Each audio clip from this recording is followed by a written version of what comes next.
এই জমিনটা বড় নাকি আকাশটা বড়? তোর তো চাল চলা নাই রে, আমার নিয়া খাওয়াবি কি? আব্বাই কইছে এই জমিন আমার নামে লিখে দিব। তাইলে তো তুই মহাজন হয়ে যাবি। সময়ের সাথে কত কিছু মুছে গেছে, নামটা মুছে নাই।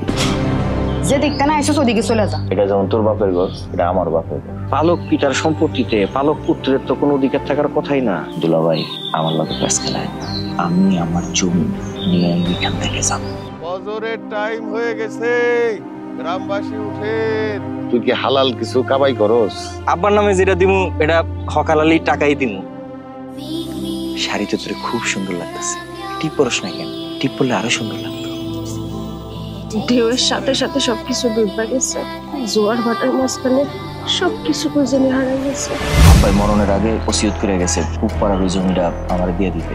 আইনত ওই জমির মালিক আমি। সিটার বাটপার কখনো কোনোদিন নিজের চেঞ্জ করতে পারে না। ওসিয়ত পালন করা কি ফরজ নাকি সুন্নত? কার ওসিয়ত? বাপের ওসিয়ত আর কি। মানিকের জন্য আপনার একটা দায়িত্ব কর্তব্য আছে না? তুই যাবি আমার লগে?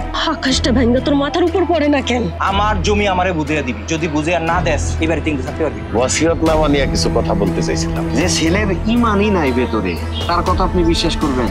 সত্যি অনেক অসহায় রে। তোর উপর আমার কোনো বিশ্বাস নাই। দুনিয়ার আইনের মাইর পেছে আমি তোরে পাই নাই, আল্লাহর আইনে আমি ওই জমি পাবো।